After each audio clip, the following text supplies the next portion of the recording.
All right, let's go ahead and get started. Thank you all for joining the PlanMecca Digital Mastery Series. Today is our 5th in the series, and with us today is Dr. Donnie Murry from Richmond, Virginia. My name is Jody Rodney, and I am the Vice President of Marketing and Education for PlanMecca USA. And today's topic is, Are You Digital Yet? The COVID-19 edition. Before we get started, I do have a few housekeeping items. One, attendees are not on camera and you will be muted. If you experience any technical issues, please submit your issues via the chat function. If you have questions for Dr. Murry, please submit them via the Q&A function. We will answer questions following his presentation. We anticipate Dr. Murray's portion to take approximately 60 minutes, and then we'll open it up to questions. We are recording the webinar, and it'll be available on the link where you registered, or on the page where you registered. And at the end, there will be a post-webinar CE survey via the chat function. You must complete the survey to get the CE verification. Again, the CE survey will be available via the chat function. We have been getting a lot of questions about where to access the link, so we will notify you as soon as his presentation is ended, and it will be available during the entire Q&A section. All right, so without further ado, I'd like to introduce Dr. Donnie Murry. Thanks for joining, Dr. Murry. Thanks, Jody. Thanks for everyone being here. This is exciting. I'm a little nervous here. It's like no audience in front of me, just this cool background and a bunch of you guys on the internet. So what a time. Geez, I've been at this 11 years, and this is certainly the most trying time of my career, and certainly for most of you guys, I would assume as well. But I'm going to reference a TED Talk. I want you to write this name down. I'd grab a piece of paper. I'm a nugget guy, so today's about a lot of nuggets. But this one, it's a TED Talk by a guy named Donald Davis. TED Talk is entitled How the Story Transforms the Teller. We'll reference that a few times, but let's rewrite some narratives through this. So I'm just going to put this out there. PlanMecca has obviously sponsored this event. They pay me to come on and talk to you guys. But know this, I have spent close to $750,000 on PlanMecca products before I ever became a speaker for them. So needless to say, we use and enjoy, and it certainly works for us. So that's where we are. So if you don't know anything about me, I run a continuing education company based in digital dentistry. I'm also a multi-practice owner in Richmond, Virginia. And Are You Numb Yet is kind of a play on the crazy, just everything that happens in our normal everyday practices and how it bleeds into our lives. And so are you numb yet? It's a kind of dumb question at this point. If you're not numb from what's going on right now, then I'm not sure I can help you. But let's turn back the time wheel here. This is my dad. Sorry, this is my dad. In 1984, when he opened his first practice. You're crying, I'm not crying. 2 operatory practice, I still remember it. Those like ugly murals of like a jungle scene on the wall. But that's where we started. And that's when I was born. This is, sorry. This is actually last year, this weekend. If you know anything about me, man, seriously, it's you guys crying. I'm a big Virginia fan, and last year I got to go to the Final Four with my dad and son, and got to see the UVA Cavaliers take home the banner. It's one of the coolest moments of my entire life. I'll remember it forever. So let's keep going. But last year's experience wasn't promised. This was back in my spring of my senior year of college. My graduation present from my parents before I moved to dental school was a motorcycle. It was actually going to be a moped, but it became a motorcycle. So my dad's had a motorcycle most of his life. I was actually traveling right behind him in a truck. He was riding the motorcycle to take me to a school to teach me how to drive it. And he made a wrong turn, got hit head on by a truck, and he was out of work for about a year. And he was lucky to find an associate moving down, Dr. Kuhn, who kept the practice afloat. So I went on to dental school. My brother did as well, my sister-in-law. And so we've all joined the the crew here, we've expanded, and we'll talk about that story. But what we're doing now is getting to share that mission and that vision and those values with other dentists from around the country. So that's where Arunamia was born. I promise I won't cry for the rest of this presentation. Not normally a crier. So let's keep going. You know, I can think back even, I mean, geez, a couple weeks ago, this is where I practiced mostly. But let's go back maybe 2 or 3 years. And I got out of school. I joined my dad's practice, and there wasn't a lot of dentistry for me to do. He had built a very PPO-driven, you know, crown a year. How fast can we prep a crown? 45-minute visit. PPO driven, not a lot of marketing. We call it a crazy town, right? So, and this is where we are in crazy town. Dentistry is expensive, and the PPO insurance plans are terrible. You guys know that. I'm interested to see if anything comes out of this COVID, but just terrible. Clinical monotony, the lack of workflows that you're afforded without the idea of something like digital dentistry. Otherwise, the daily drama, I don't have to explain that.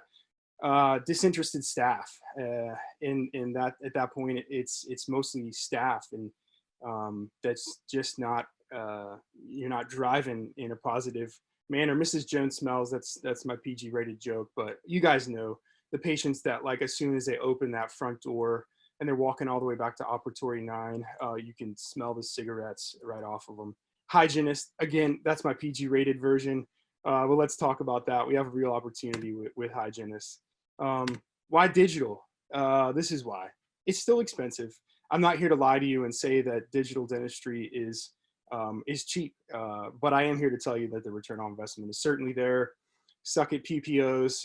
There's a way to demand from PPOs acceptable payment, and it's a lot about offering different variety of things you do in your office. We'll talk about that as well.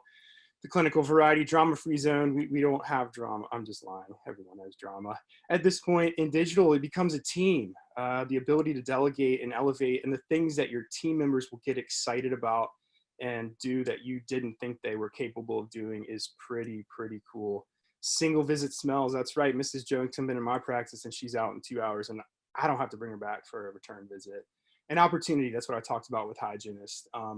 These guys, not to get tangential, but hygienists are such an opportunity for you to impress upon your patients what you do in your practice. That is where the defining moment comes of your mission, vision, and values. It's the person they get to experience the most time with. Most of the time in most practices before they get to visit you or I. There's a real opportunity, and so I hope that you see the value in that, and you're training your hygienist to be able to understand what it is you're offering your patients, what value it brings them, and to the practice as well. So that's a pretty commonality, right? PPO dentistry sucks. PPO digital dentistry sucks, but it works. I'm here to tell you that it works. I promise you that. It's scalable. It's predictable. It's applicable to today's time. So this is just a little bit of where we sort of have been the last few years as we've progressed through our digital journey as a practice. You can see back in 2015, we were doing okay. We since then have added a few practitioners, but this is mostly because we made a concerted effort to make digital dentistry the centerpiece of our practice, and what that can do to open up new workflows and impress upon patients and education is just outstanding. So this is where we started. I saw Alex Touchstone. If anyone knows Alex Touchstone, he's kind of the guy that got me started on all this. Really cool guy, really smart. He's a nugget guy too, so you can go to one of his lectures and get 10 or 15 really good things to take home and practice on Monday. But I saw Alex speak at Baltimore Orioles Stadium. Really cool. We had a suite at the game, and you know, he was presenting on the E4D full systems at the time. My dad and I were there. We drove home, and we ironically got a call from our Henry Schein rep about an office opportunity to purchase. We had 2 offices at that time, and it was about the same price to buy a new practice as it was to buy 2 full systems. So we bought the third practice. And then this is where I really got hooked up with digital dentistry, because once we started that practice, we put the digital side on hold. I was searching eBay for like used desktop scanners, and I never really got in. But this guy walked through my door one day, happened to be from UVA, and he was a grad student with a project. It was like an angel investor project, and the team who had the most return on investment at the end of the semester or the year got some sort of award or scholarship. So his dad was a cosmetic lab owner in California, and he had the grand idea to buy 25 3-shapes, and then he would put it in your office for nothing. You just signed a contract of X units per month at a certain write-up. And so we did it. It was a low barrier to entry. It didn't cost me anything. They sent a girl in and taught my team how to use it. I actually never touched the 3-shape scanner. It was in my office for 3 months. I never touched it once, not a single scan. We'll talk about the workflows of how you learn things before you energize and teach your team. But I didn't touch it. But I was watching the numbers, and it took me 3 months to figure out this guy's making a crap ton of money off me. And so I said, thanks, but no thanks. Thanks for the intro to digital dentistry. And I got this from here. So then we branched into, we had one full system, and we had scanners at the other offices, and we would remote scan and then send the design and to the lab, centralized lab. The girls at that office would fabricate the restoration, put it in a pretty box in a bag, send with a doctor to take back to the office. It was not enough, too many hands in the process still. And so part of this you'll see is a centralization, standardization, a process and workflow driven type system, and too many hands in the cookie jar. And we would have a restoration break and try-in, and it was because somebody didn't design it right. And so we returned those remote scanners. We took a little break, and then we just went on a shopping spree. We had a good tax year, and we had to spend some money. So we had actually 2 cone beams were added that year, 3 full systems. You can see the rest. And then we've just kind of taken off from there. 3D printing is sort of the hot thing that everyone's getting into. And I'm busy. I stayed up late last night trying to print some masks. And anyway, so that's where we are.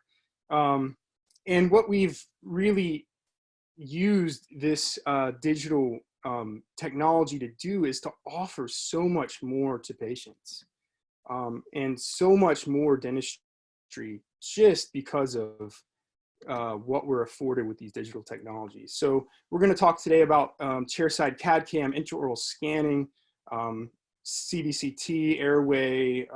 We have a lot of slides to go through. So I got a timer here. I'm going to try to stay on time. I know, well, you guys have nothing better to do, seriously, but I will stay on an hour because that's what I've been told. Okay, so I get it.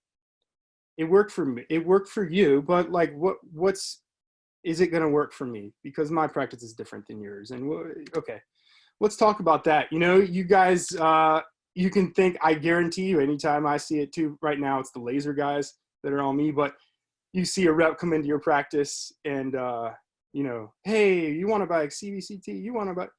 Yeah, I get it, right? I get it. But let's dissect that, because now that I'm so far into the other side of it, it's impossible not to see the value. If I ever open another practice, I can promise you the first 3 things or the first 4 things that we put in that practice besides my butt is a cone beam, an intraoral scanner, and a mill. And I mean that. So let's dissect, right? Okay, what are adults scared of? Can you believe this? Look at that list. More adults in the United States are, this is as 2010 in USA Today, are scared of us or more fearful of us than doing their taxes and going to the DM. Holy cow. That's insane. And your patients in your chair, what are they most afraid of? What's important to them? Well, there's studies on that too. And I can tell you the 2 things that they dislike most about us are needles and impression material. So we're not talking the needle game today. There are companies offering lots of solutions for that, and I implore you to do your research. We're trialing some right now. But today we certainly will talk about not taking impressions.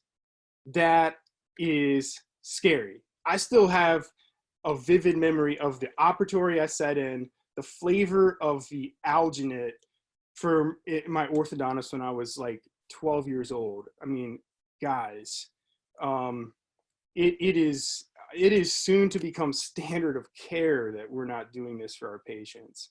We'll talk about that. There's not many reasons left of why you're not intraoral scanning. That is so much more impressive.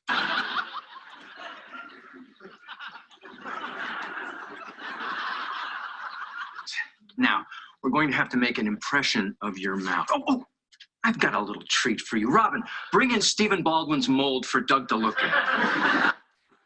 Open wide. All right, now bite down. Oh.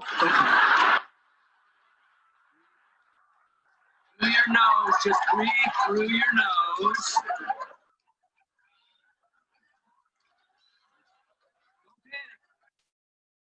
That's great. What about this though? The size of a finger. Intraoral scanner. Pretty cool. The days of using powder, nope, no. That's not any longer. It's been proven study and study again. It's not debatable at this point that the patients prefer digital impressions to analog. But how's the accuracy, right? Because it is a cool toy. It is patient engagement technology, but is it accurate? Well, what about impressions? Lots of studies on this. This was 2005 on the Journal of Prosthetic Dentistry. 89% of elastic American impressions had observable critical errors. 89%. This was back in 1997, I believe. 50% had deficient margins, 70% violate. Journal of American Dental Association, I think that's 2016, 86%. So we're getting worse at taking impressions. I'm not sure the impression material is getting worse. We are getting lazier. So 4 years ago when we started this or really got into it, the scanners were different. It's just like computers, right? Your Mac computer that you have from a decade ago doesn't work like the ones you'd buy today. So 4 years ago, this is where we were. And maybe, just maybe you had an argument of, that's a cool toy, but I'm just as accurate with my impressions. You still wouldn't have been accurate at that point, but certainly now you are not accurate at all. This is a study by the guys down at MUSC, Anthony Manito, Zach Evans, Ludlow, and Wally Renee. We're down to a 5 micron accuracy for a sextant scan. That's the argument's no longer there. This is a really cool study. You know how they know? This is another study by the MUSC docs, but this is actually a dissected maxilla. They prepped the teeth and then they compared it to a big industrialized scanner scan to check the accuracy of the scanners. So they are there. The technology's there. The early adopters have already adopted, tested, thrown them at the wall, but they're there. The technology's there. It's not debatable at this point. Okay, so I got you on the scanner. But what about this CAD CAM milling thing that people talk about, right? This is the past. These are not the preps that we're having to do, and this is not the scanner technology that's there. There used to be materials. There was, we won't name materials here, but there was a material and a brand that came out with epic failure. And again, that's not today. And you know what? It's very user-based, right? What you put in is what you're going to get out, and you got to learn the techniques and the prep designs and the science of the adhesion process and lots of different things to make it work, but it works. And so in our practice, we have mills at every office. We have 2 mills at 2 of the offices now because of the volume we're at, and lots of Emacs. It's predominantly Emacs and Empress that we mill. Chairside, here's an example of a conservative crown lay restoration. These are the types of, this is the type of dentistry that we're doing all day, every day. All our associates, we throw them right in, into the deep end and make them learn on the fly. And it's pretty cool, the things you can see. So that's where we are with CAD CAM chairside milling. The accuracy of these mills, insane. The Plan Mecha mill is incredible. There's other incredible mills on the market, but again, the technology is improving every single year. It's a 300 micron printed or milled, sorry, in a 30S mill. That's pretty incredible. There's how small it is. That's Wally Renee's job as well. And these are the kind of margins that we get all day, every day. And again, associates, partners, guys doing it a long time, little time. But let's apply that to the real world. So here's some things that we've really been able to install within these digital workflows to become more efficient, more effective, more profitable with better patient outcomes, because that's where everybody wins. So CAD CAM buckets, right? If you are not into minimally invasive ceramic dentistry or CAD CAM dentistry, you are working out of two restorative buckets, right? And this isn't even accurate because you're working out of plastics or composites, right, as bucket number one, and you're working out of full coverage all the way to the gum line, monolithic zirconia, Bruxier crowns, and you're limiting significantly the availability of restorative dentistry, and not just to your satisfaction, but to the patients as well. And so that's where we've added one. And the secret sauce with it is to really pick and choose in the right places. You have to retrain your brain to be able to see some more preventative things that could be treated with partial covered ceramic onlays. They're covered by insurance. We'll get into that. That's not a concern, but it's about being in the proper buckets, not having a big ego once you get a mill and trying to downgrade these full coverage restorations to say, oh, I can cover 2 of those cusps and still accomplish the task. It's about converting some of these 3 or 4 surface fillings that we keep doing and replacing and are leaking and just are not good restorative dental options for our patients, to convert those to onlays. So here's the presentation. We have a couple JPEGs of onlays of various sizes or degrees on each desktop in every single operatory. Our team is taught exactly what to look for. They understand when they take a mouthwash intraoral image of a crack on the mesial buccal of number 30, what that treatment plan is going to be for that. We've standardized the education part of it, the understanding from the associates, but it's conservative, right? It's the best thing for you as the patient, for your tooth. We use the word hybrid quite a bit. It's less chair time. We can do one of these in about an hour. If I have a patient that comes in and pop the cusp off, about an hour later, they're walking out the door after paying their bill. So less chair time. They're covered by insurances, just like crowns. There are insurance plans that do not cover onlays. You just have to reference that. But for the most part, if an insurance plan is covering 50% of crowns, they will do that with the onlay as well. Inlay is very, very different. Inlays are actually covered at the percentage that amalgam would be covered on. So the patient would end up paying more for an inlay than they would for a full coverage crown. Kind of crazy, but it is the truth. You are the best solution. The control that you have with CAD CAM dentistry, chairside dentistry, is absolutely astounding. So the story I have, I was at a implant dinner, and we're not going to use any names today, a politically correct day. And I was having dinner with the ex-CMO of a large lab in the United States. And I was talking to him about, I would get these restorations back because at the time we were doing single unit full coverage as fast as we could prep, Bruxier monolithic zirconia crowns. And I would get things back that it's like the technician just forgot to invert the central groove, like pictured here. And I couldn't understand it, way over contoured. And so he told me that when you go to these labs, this is the type of thing you would see. The technicians are trained more for the computer programming part of it than the dental part of it. And which is much worse, is that they are tracked. They have a buzzer system at each station. And when they would get to a certain number of mouse clicks of manipulation of that restoration, the buzzer would go off, a warning, like, okay, you have 5 clicks left. And then eventually there would be a buzzer that literally just sent the restoration to production. If you were in the middle of adjusting a buccal wall, it's into production. And when he told me that story, it was one of the most eye-opening conversations I've had. And it's really what put the steamroll behind me in my journey into digital dentistry. I just didn't think that was fair. Here's my last, maybe not last, Wally Renee story of the day. This is a favorite one. If you've never met Wally, he's my favorite storyteller.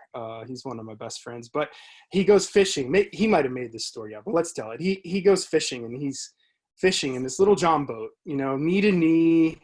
There's literally room for them two fishing poles and a Coors Light. And the guy sitting across from him is this guy on the screen. And for a year, he's staring at this guy's tooth. Every time he opens his mouth, he's staring at this tooth. And the guy tells him that, or Wally finally asked him, why he hasn't done anything to this tooth. And the guy said, well, my dentist said, I can't fix this unless you do all 6 teeth. That's crazy. That's not true information. That's maybe when you don't know what you don't know in dentistry, and you haven't gotten into digital dentistry, but it's false. And so these are the types of things we can do for our patients. Chairside, same day dentistry, incredible, that we just wouldn't have otherwise. So I'd say he's enjoying fishing better looking at this guy, right?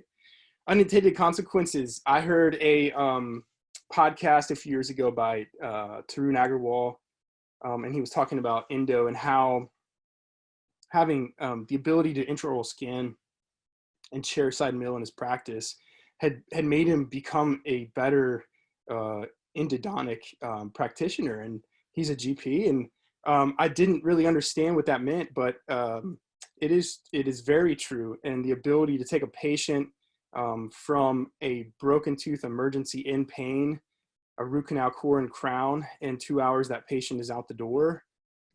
It's something that if you are doing CAD or interested in CAD, dabbling in CAD, stuck in CAD CAM, this is something that would be worth looking into. 15 million root canals a year performed in the United States. Are you a referrodontist? We'll reference that again. If you live anywhere near me and you're a referrodontist, I will get you a referral pad tomorrow so you can refer to me. 25 specialists for every 2 GP endos done. The opportunity is there. Most of those patients are seeing us as their first line of defense and then being referred to those specialists. And again, on most standard PPO reimbursement plans, that's $2,000 for a 2-hour visit. Any dentist in the entire world doing $1,000 of production an hour should be doing fairly well. And endo's not going away. So I the last few weeks have done more root canals than I've probably done in the last 3 months. It's absolutely incredible the amount of emergent dental need out there. And it seems to be coming out. These patients are seeing us that haven't seen us in a long time. Positivity of delegation. It's incredible to see, like I said, these team members get so engaged. I have an assistant who I would trust to mock up a 3D print a hybrid pre-surgical provisional and characterize it and stain it. It's insane. It's really cool, and it's such a ego boost to them, and that they buy into your system even more, and they become raving fans of what you're doing, and it shows to the patients. And again, that's where that hygiene opportunity comes in. They should know every single thing you're doing in your dental practice, every piece of technology, every workflow, every dental offering you are doing should be presented to those patients. Perfecting the schedule.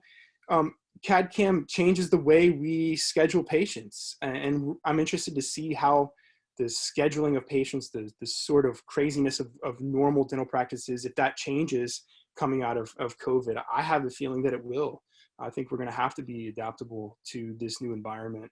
But perfecting the schedule, I can see 3 or 4 or 5 patients in block scheduling and do all the production I need and have a lot of time to do other things during that day, hygiene checks, other productive dentistry. We'll talk about that. So here's really where we teach beginners to sort of lie, that if they're doing CAD/CAM dentistry and they're moving to sort of block scheduling on top of one another like this, that these visits would start at 150 minutes or 2.5 hours. That's where new associates, when they first come in, having no knowledge of anything of CAD/CAM, are put at. And they get 90 minutes. And that basically means 90 minutes that you are required as the dentist to do until you get that restoration sent to the mill. And after that, there's some delegatable duties.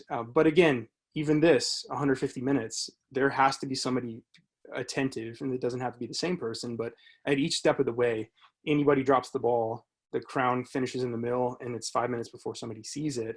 That 150 minutes is impossible. Most people get to this after their first 20 or 30 restorations. This is a comfortable workflow of 2 hours, basically every hour on the hour, perfect day, 7, 6, 8 single unit CAD/CAM restorations. I know my guys that do that really enjoy it. It's a fun thing. And then this is where if you really get into it, you can push it. This requires all hands on deck. This requires a team that is more actively engaged than you are. This requires a team that is doing more things for you: scanning, designing, staining and glazing. That's the dream, and it's a fun place to be sometimes. And the cool part about it is it's all relative, but there is a secret sauce in every one of those time workflows, every one of them, that there's time that allows you to be even more productive while the team and or your technology is working behind the scenes. So it's not just that a patient is in your chair for 2 or 2.5 hours doing same-day dentistry. It's that in operatory 6, right beside that patient, you're doing something else. You're placing an implant, you're taking an impression for a sleep appliance, you're doing orthodontic wire change, whatever it is. That's how you really, really become profitable, become efficient and effective at the CAD/CAM technology. And good photography, and I would say at this point it's good intraoral scanning too. That's what we're headed towards. But intraoral photos are one thing. You guys should be taking very nice quality photos. And again, this is something our team members can do. They love doing it. They can take really good photos. You just train them well.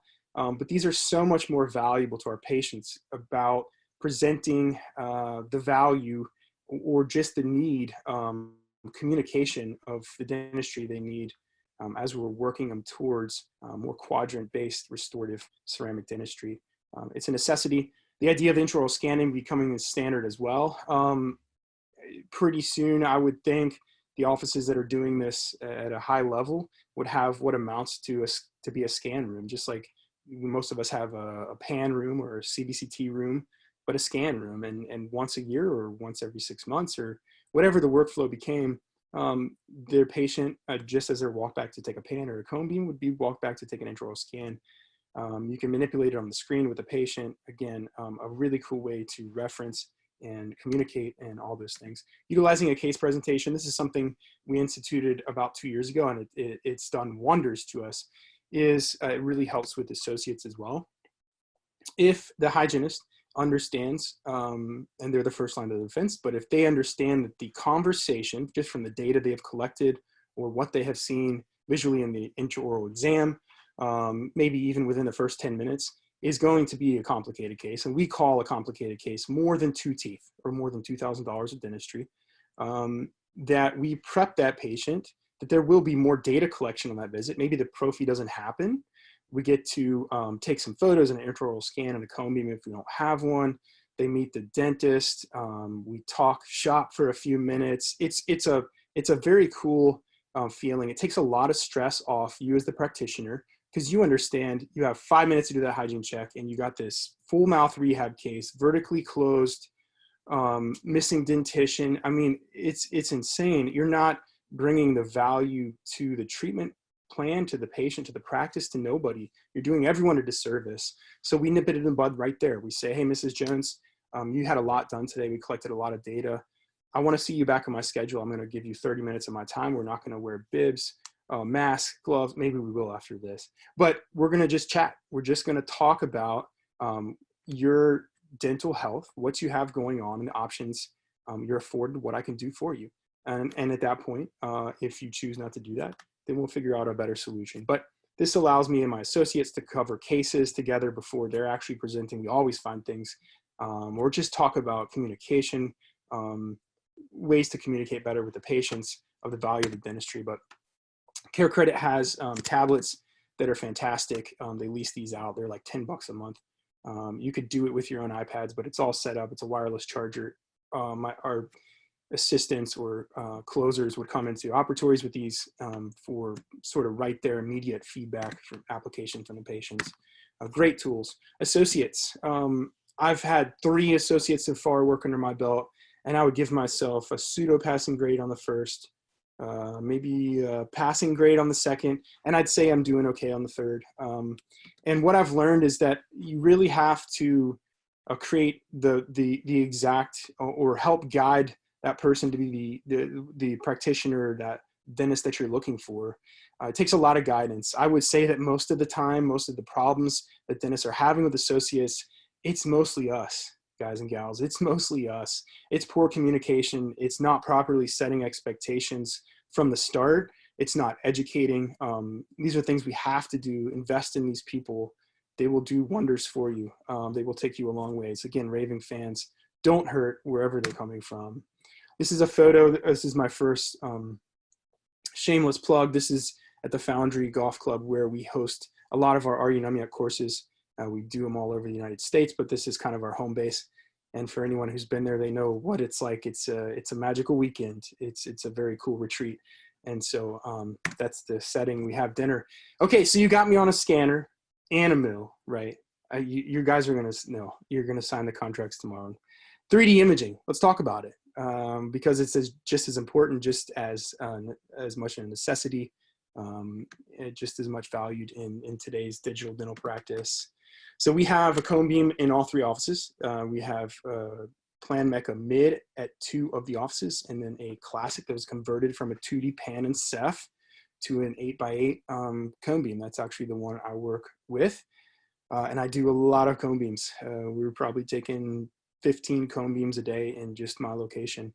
We'll talk about how we medical build those a little bit later, but it is an option. So this is kind of the everyday thing we are using our cone beams for. Diagnostic imaging with an asterisk. I just saw a patient for an emergency that an associate had seen, and for whatever reason, we didn't get a cone beam the first go around. We got a cone beam at that emergent situation, and you would not believe, and I know the docs that have cone beams already, you guys get it, you understand it, you know that that's not a farce, but the amount of dentistry you're seeing on it, diagnostic wise, versus anything else we have is just unreal. Our limited exams that come in, if they don't get a cone beam, there's something that the assistant just probably wasn't paying attention to. Guided implants, I would tell you, are soon to be the standard of care. There's still guys teaching marking stone models with an X and sucking down a guide. Guys, come on, there's better ways to do this. There's a lot of studies coming out. We'll look at some of the data from Dr. Zach Evans and others about that, but interesting what's coming out. Airway screening, again, don't listen to the smoke and mirrors. There are companies out there that are telling you, buy a cone beam, sell sleep apnea, and you will pay for your cone beam. You can screen patients. It's a great education tool. It's a great visualization tool for your patients, communication, but that's it, okay? Anything else is just not true. Endoanatomy, if we're doing a molar endo or even a premolar or anterior endo, we always have a cone beam and we have it up in the operatory so that the doctor is able to reference. Patient education, it's a wow factor. Planning an implant in front of a patient in a few minutes right there in the chair. I'm not sure what else you could do to impress upon the patient of the technology you have, the confidence you have in taking care of them and what you're offering them in service. Ultra low dose radiation, if you don't know anything about Plan Mecca, you need to do your research of how the ultra low dose that they have is incredible. There's nothing like it on the market. So Well, for time purposes, we're going to focus our 3D portion on just surgical guides. So why surgical guides? Why am I mad that there's still people teaching on stone models with an X? That's why. That's why. Because even implants coming back from specialists that I'm seeing, I would not get an implant in my mouth if the doctor didn't have a guide and had not planned it on a CBCT. And I think you'll see the next few years that that's where we're headed. Just even if it's not a catastrophic error, something like this that just makes the restorative technique or options afforded you less or harder. Oh my gosh, that is insane. Yeah. So this is where we are. When you compare the accuracy of the three options, this was a big study done in 2014, the lateral deviations of using a full anatomic guide versus a suck down stent and just manual brain power. You can see that it was much lower deviations and depth changes, variance from the guided option, huge amount of error when brain is involved and not surgical guide planning. The studies, most recent studies that Dr. Evans presented at the periodontal meeting last year was that there's actually not a statistical difference from just placing a freehand versus just looking at the cone beam and placing a freehand or planning it on a model. None of those are statistically different than the other. So if you're doing a suck down guide, you're not helping yourself at all. It's when you're doing a full crown down, full wax up, digital wax up technique to get your guide done. That's really the only statistically different method. So here's why it matters. We are dealing with anatomy, and what is in 2D gets put in 3D as soon as we put a drill to tissue and bone. And there's things that we need to look out for. There's things that we need to control that we can't do without guided surgery. Statistically, significantly less intraoperative post-op pain. I would tell you, study or no study, my patients have far less discomfort, far less complications after guided surgery versus before when we weren't doing those. These are the more realistic concerns that happen, is that you're just slightly off. What you think is parallel between a few implants or just an implant in one site is slightly off to where you can't do a screw retained restoration. And that's not the end of the world, but there are ways that we can control what's happening from a restorative standpoint better. And doing it guided helps that. And the technology we're afforded today is absolutely insane. So here's where we are. We would take an intraoral scan, right? We're doing in PlanCAD Easy a wax up. This case was a Pontic wax up on number 3.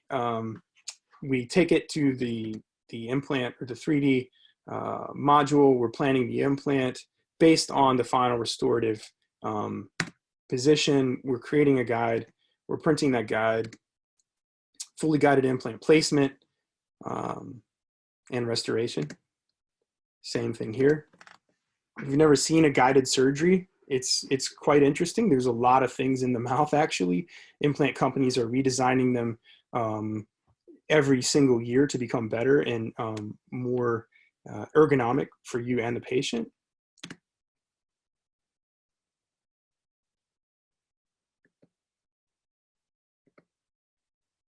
It's a multi-unit case. Same thing, fully guided surgery.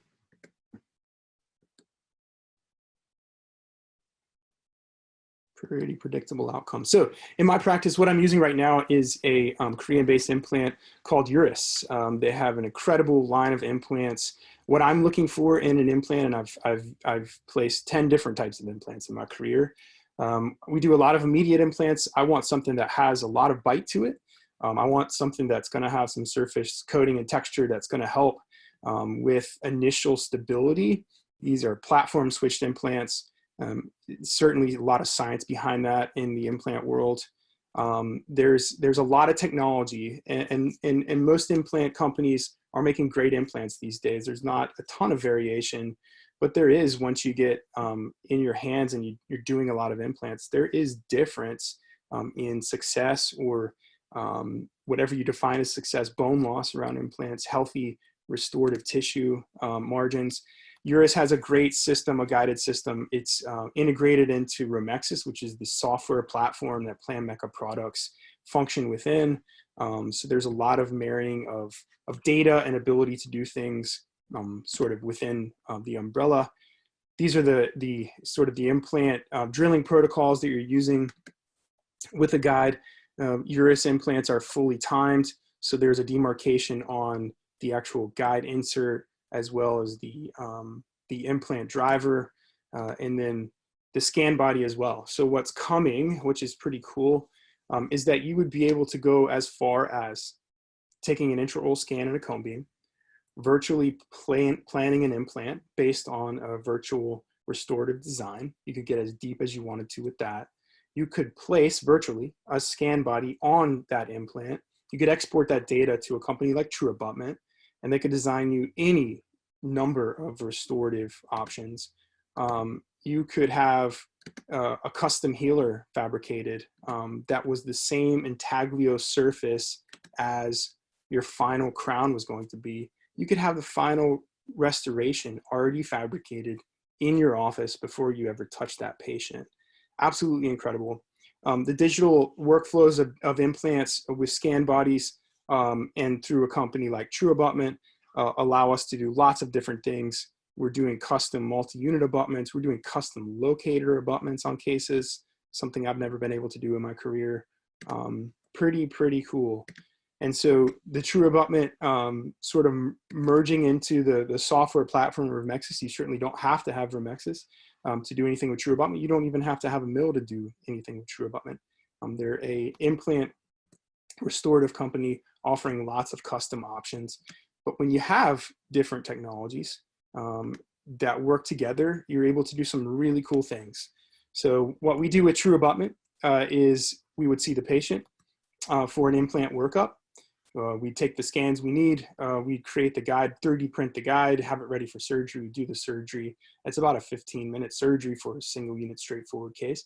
You could take the final impression at that time with a scan body. You could send it to True Abutment, have them create the restoration for you. If you weren't comfortable with initial torque, you could let it sleep, put a healing cap in, or a cover screw. You could come back and take that digital impression in a few months. But regardless, you're sending that data to True Abutment. They are designing not just a custom abutment, but the restoration that's going to fit on that abutment. They've worked out all the ceramic specs so that they fit like a glove, and then they send us the data. So while they're fabricating the custom titanium abutment in their lab, I'm milling the custom restoration, Emax restoration, that's going to fit over that custom abutment. It gets delivered to my office the next day.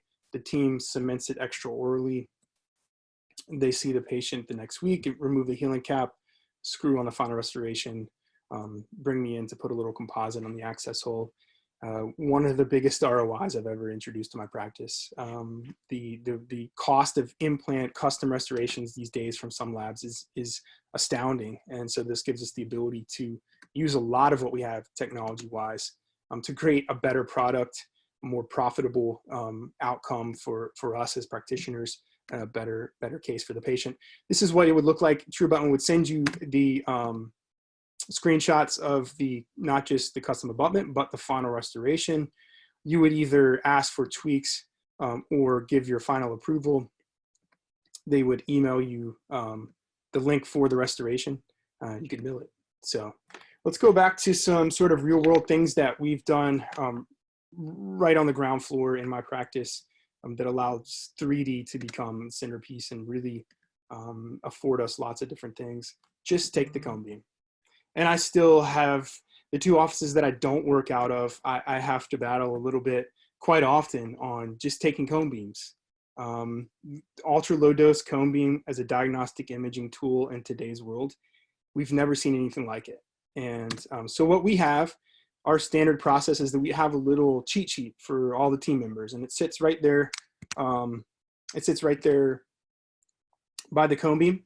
and it's the reasons that they would take a cone beam. So the standard is they bring the patient in, they take a pan, they glance at that pan. If it's one of a number of things, which you'll see here in a second, obvious pathology that they see, edentulous sites, previous implants, previous endos, and those limited exams of like, doc, it hurts on my upper right, or Julie, it hurts on my upper right. Just take the cone beam.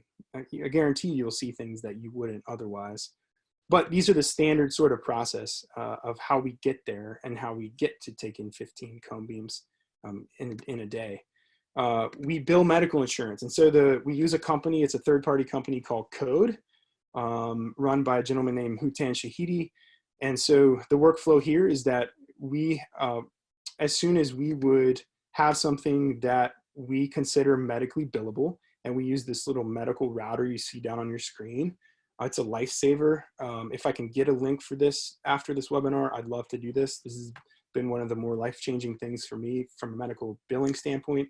But as soon as someone on our team, noted that we would have something that needed to be billed to medical, they would start this router.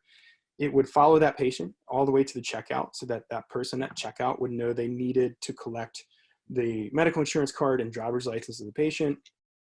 And then it would go onto the desk of the doc or the team member for the doc that was writing the soap notes. And then it gets sent back to the medical biller in our team. And then they submit the soap note and the information of the patient, and Code takes care of the rest.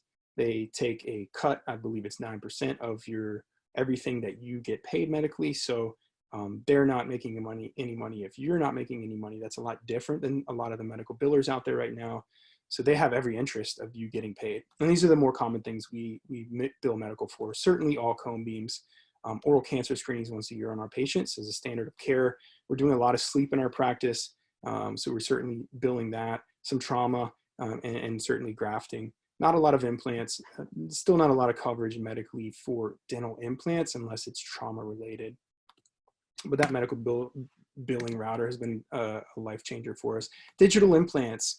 The moment I brought implants into my practice, which was like the day I stepped foot into this practice after dental school, was life-changing. The immediate impact of what I could now offer our patients that hadn't been offered otherwise, to be able to get things done by the dentist who was controlling every aspect of that workflow, was just incredible. And not to mention profitable, because you're adding the surgical piece to what you maybe already are doing from a restorative end.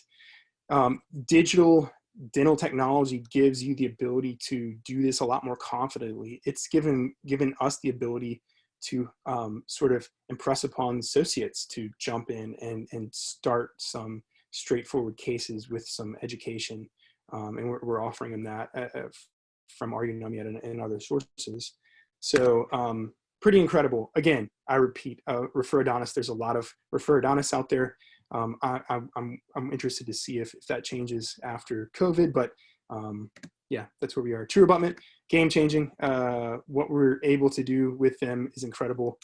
We just did a pre-surgical, pre-printed provisional hybrid prosthesis that was designed before several teeth were taken out, with multiple scan bodies intraorally, which is then used to design and print and then characterize and deliver pre-printed surgical provisional prosthesis, which would also be used to as the reference to design the final. So pretty cool stuff here. 3D printing.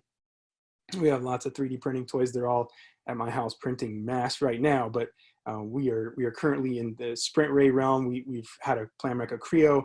We've also done some Formlabs printing. But the amount of things we're able to do with 3D printing, and I wish I had more time to get into 3D printing today. This is normally like a 4-hour course that we teach, but 3D printing, the digital workflows afforded to it, and especially when you connect it to something like an intraoral scanner, which would allow you to do aligner cases in-house.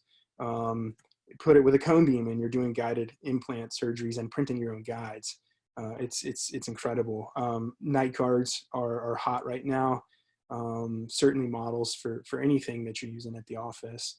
And PMMA, or temporary resin that's FDA approved for long-term in the mouth, has been game-changing for digital dentists. Airway, again, we're not going to get into airway because we're coming up on an hour, but we use a company called Awaken You Sleep, who's a partner of ours. They've trained all our offices. They do our sleep interpretations and scoring.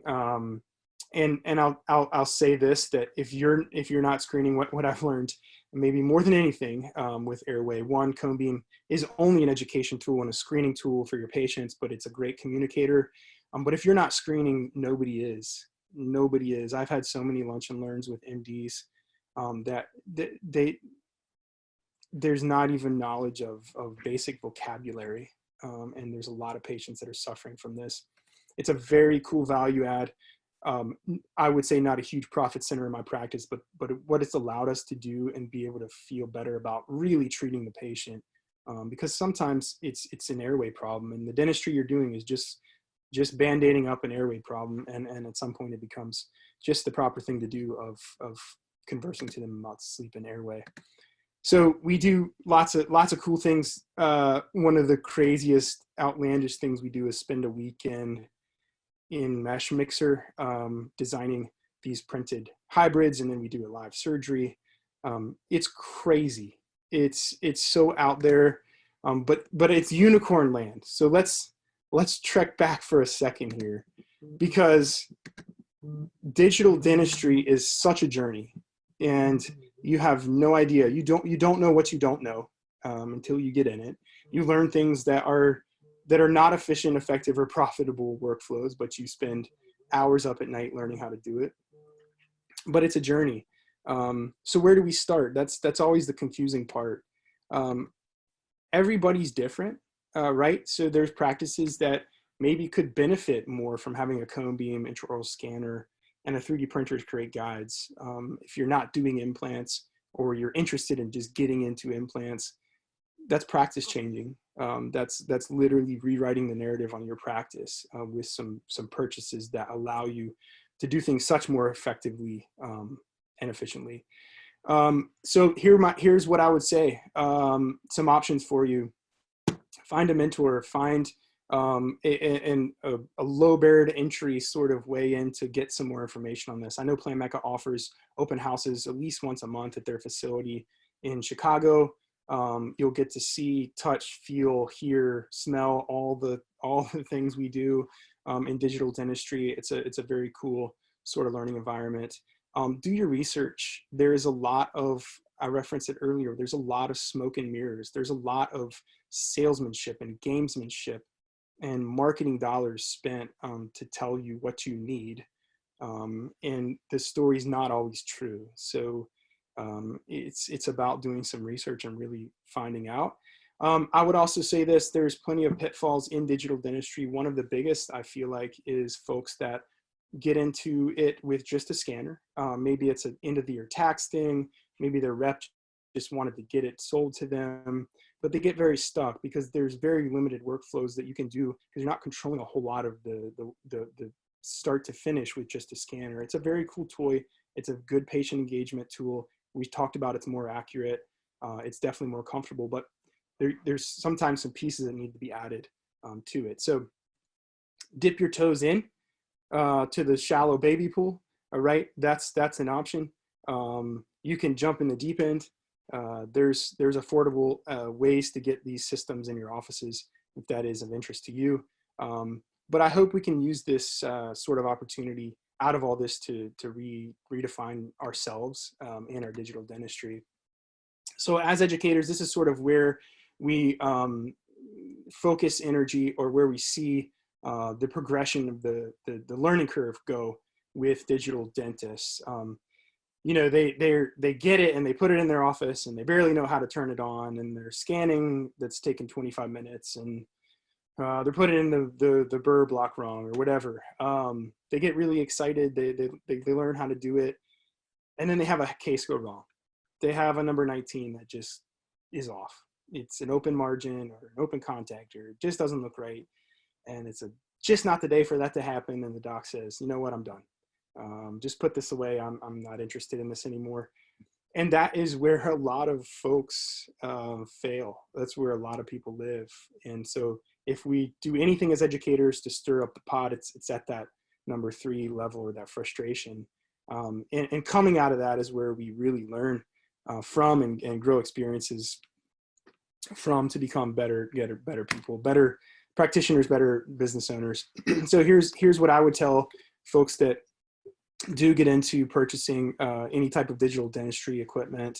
I love the delegation idea. I love the team aspect and involvement, but I'm going to tell you, you have to understand the ins and outs of what you have and how it works before you do that. Because the second a team member comes to you and says, "Doc, I can't get this scan on the lower right quadrant," and you have no idea how to turn on the scanner to get a scan of the lower right quadrant, guess what that assistant's going to do next time? She's picking up the PVS or the alginate and is not going to use your scanner. So you got to learn it. That's when you equip the team. And that's when they start saying, "Doc, I don't need you in here to scan anymore. I can do it." Or, "Doc, I already designed the restoration on 15. Can you look at it, approve it so we can send it to the mill?" That's where we really become successful. But before we get there, it takes ownership on our part and then communication on our part to equip our teams and allow them to do things. Hey, this is one of my mentors, T-Bone, that I referenced earlier. This is his slide that he teaches a lot of at his courses, and it's so true. What digital dentistry allows you to do, growing from just general dentistry to advanced, but then becoming more emotional dentistry. So you have an associate or two, and you're able to not do class 2s anymore, or not do just single unit ceramic restorations on your schedule, but you're doing bigger thing, things you're enjoying more, patients you're getting to build relationships with even deeper. That's the sweet spot. I've seen my dad live there for a long time in his practice career. That emotional dentistry is a fun place to be. So here are my faculty members, the guys that that help me teach all our courses. On your left is Dr. Tony Manito, cosmetic dentist extraordinaire at MUSC Dental School. In the middle is Dr. Raleigh Renee. He is the unicorn of digital dentistry. He just won like digital dentist of the year in the entire world last year. And Dr. Zach Evans, who's a periodontist at MUSC as well, teaches all our implant courses with us. Very cool gentleman, very smart and humble guys. If you ever get the chance to meet them, learn from them, hear them on a webinar, you should do it. This is from a trip we just took. We did a ski and learn in January. We've done it 2 years in a row out at this chalet on the side of a mountain. This year we had a mill there. We had scanners and laptops. We prepped typodonts, scanned them, designed them, milled the restorations, cemented them. Last year we did some hands-on implants, and we skied and hung out and really became people together. So very cool. I'll leave you with this video, and maybe it's a time to reference your notes, because I'm right here in an hour, and plug in your questions so we can get them in the hopper. But this is a review video from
smart. That's why I had to play it like this.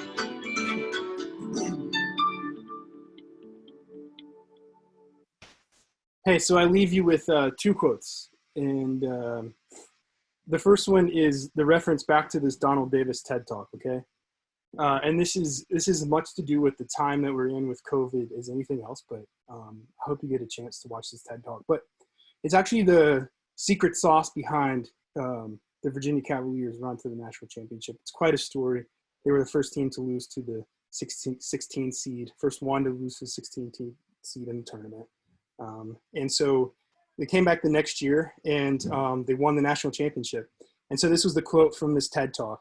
And it's very applicable to right now. So you must learn that it's never tragic when something people think is bad happens to you.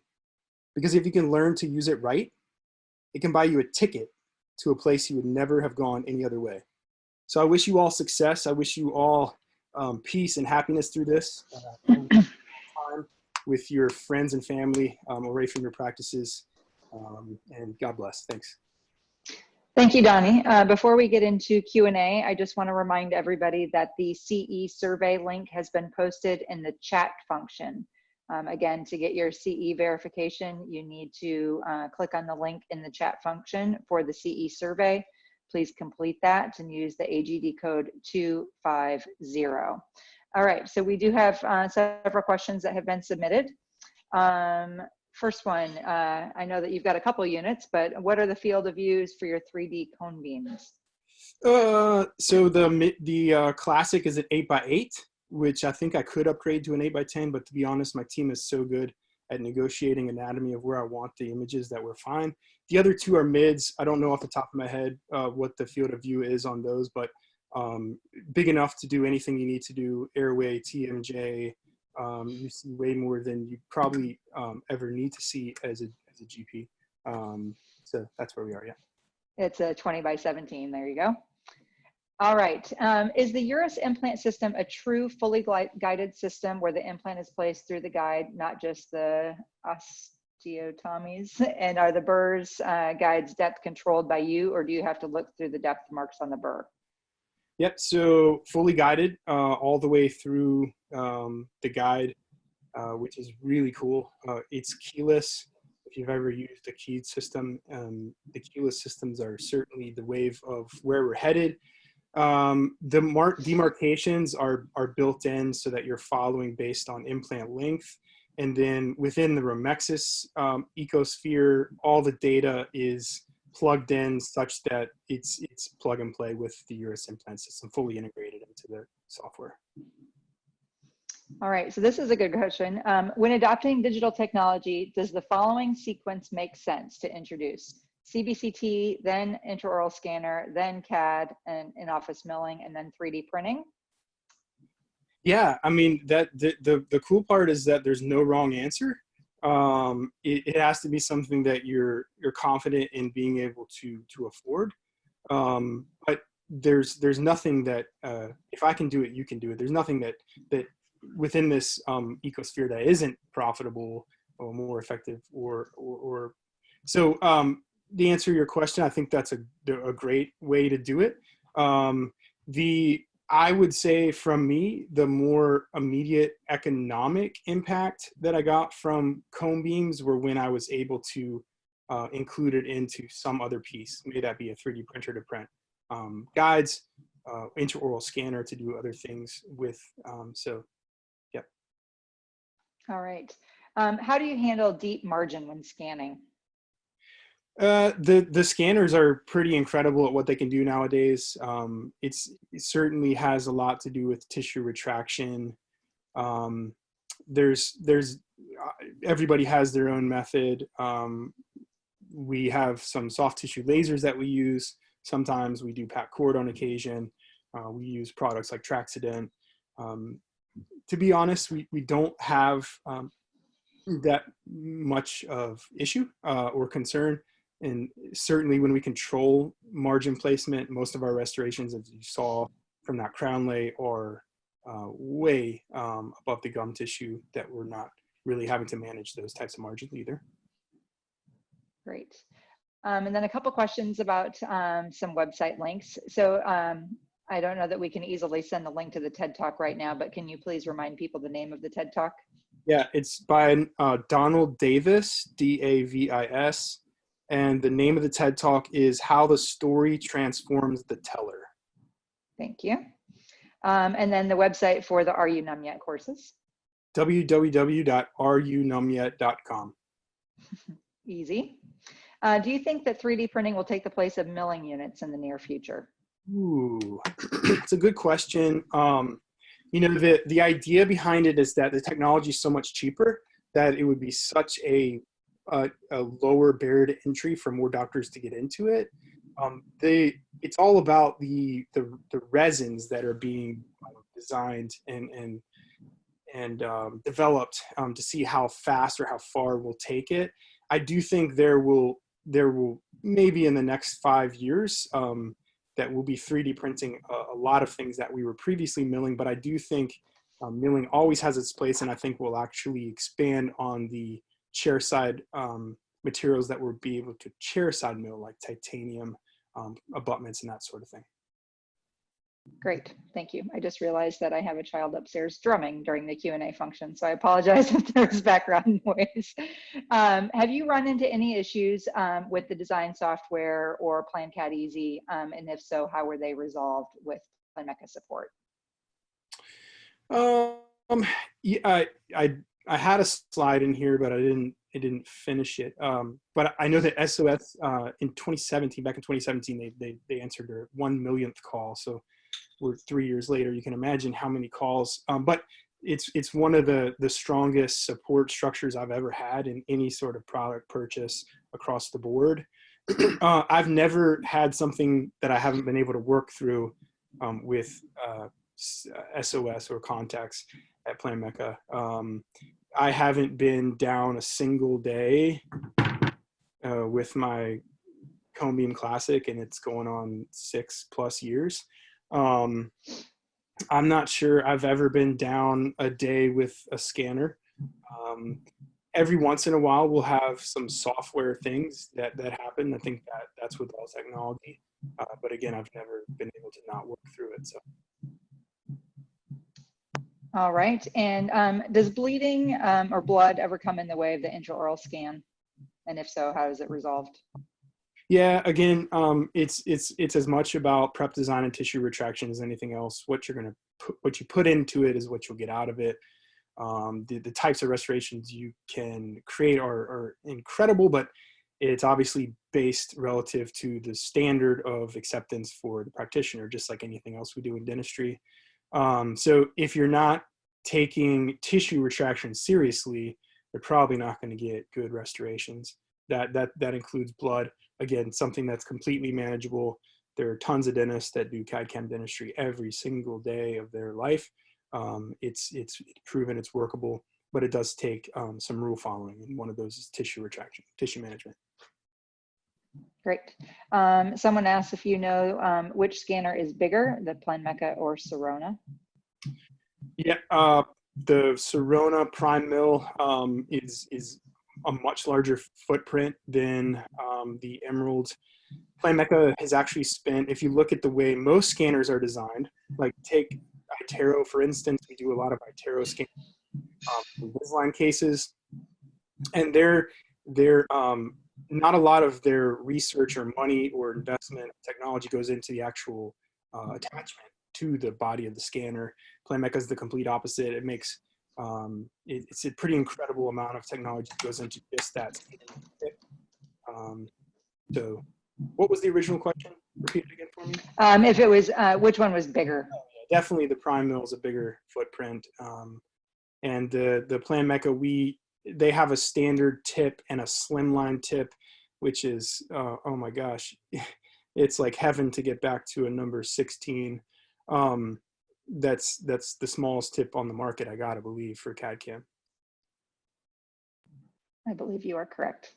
Someone asked why you didn't present the lab referral option with the scan, so kind of a scan only. Yeah, so again, it's an option.